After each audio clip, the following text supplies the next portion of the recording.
nyo kalimutan mag-subscribe at mag-like and share. Notification bell na lang.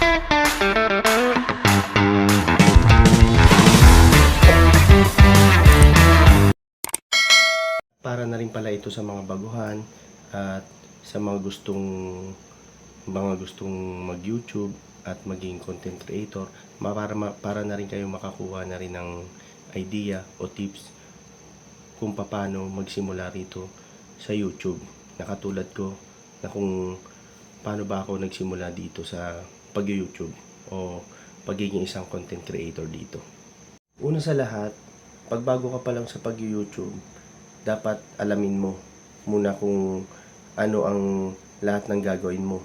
Simula sa paggawa ng thumbnail, pag-edit, at alamin mo lahat kung anong dapat mong iwasan na mali dito sa pag-upload sa YT, kasi yan ang pinaka-importante sa lahat. Yung dapat na maiiwasan mo yung mga pagkakamali. So yan ang una mo dapat aaralin, kasi hindi dito pwede yung kung gusto mo lang maging isang content creator o maging isang YouTuber, pwede na yung naging bara-bara ka na sa paggawa. Yan kasi yung unang ginawa ko, guys, na akala ko noong una, dahil nga gumawa ka agad ako ng mga video rito, sige lang ako ng sige, no? Yung pala, dapat aalamin mo muna lahat ng step by step dito kay YouTube sa pag-upload ng mga video para hindi ka mahirapan.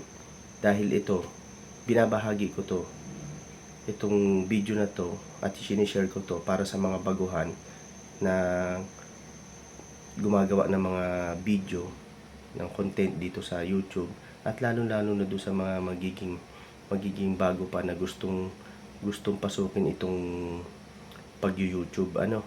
Yan, para sa inyo tong mga baguhan, at lalo na sa magsisimula pa lang.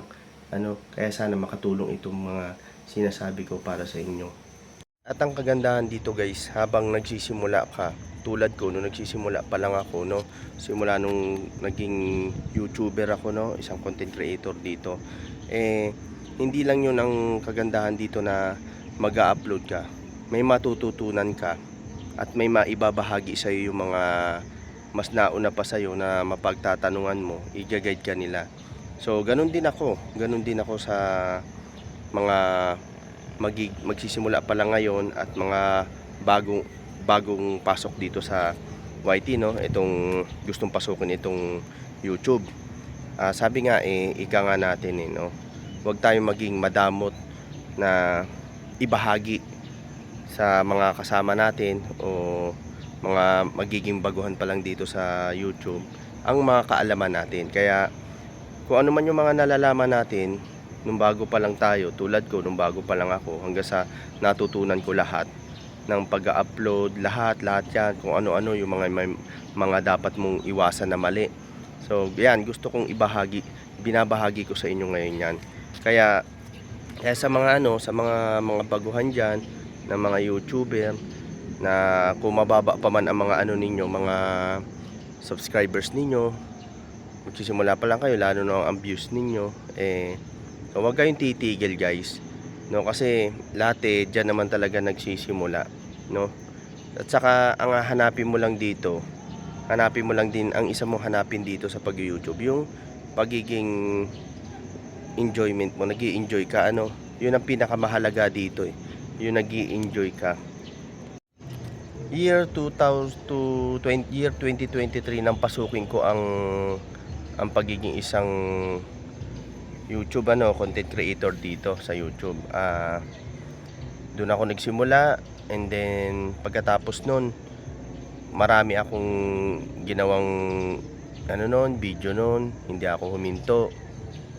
Pagkatapos nun, mga 2023, so 2025 ako na monetize, guys. So mahaba ang taon bago ako na monetize. Dito kasi guys sa pag-YouTube, akala ng iba, akala ko rin na ganun lang kadali. Kaya dapat kung sa mga baguhan, kung papasukin nyo tong YouTube, konting tiyaga lang, konting pasensya, yan ang masasabi ko sa inyo. Saka kapag nasimulan ninyo guys, at nandun na kayo sa may kalagitnaan, nasa may kalagitnaan na kayo, at nasa dulo na, malapit-lapit na kayo, no? Huwag kayong susuko. Marami kasi dito sa YouTube, no, na mga bago, at yung papasok pa lang, pagdating sa kalagitnaan, umaayaw na sila, sumusuko na sila. Sayang lang ang channel, sayang lang ang paggawa ng mga upload, pinanghihinaan kaagad ng loob.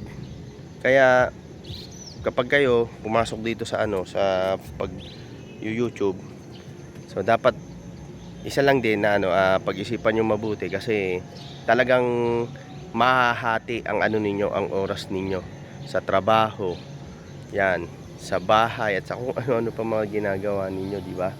Mga ginagawa ninyo. So ganun ako guys, nung pagpasok ko rito sa YouTube, nahati talaga yung schedule ko, no? So halos pagsabayin ko yan, yung trabaho, pag-YouTube, para maituloy ko lang, no? Saka hanapin niyo yung rito, yung kung saan kayo sasaya sa YouTube, sa pag-upload ninyo ng video nyo, mag-enjoy lang kayo.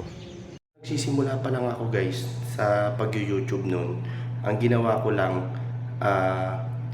nakinig ako ng tutorials, nanood ako, yan, kinuha ko lahat yon, inaral ko yon.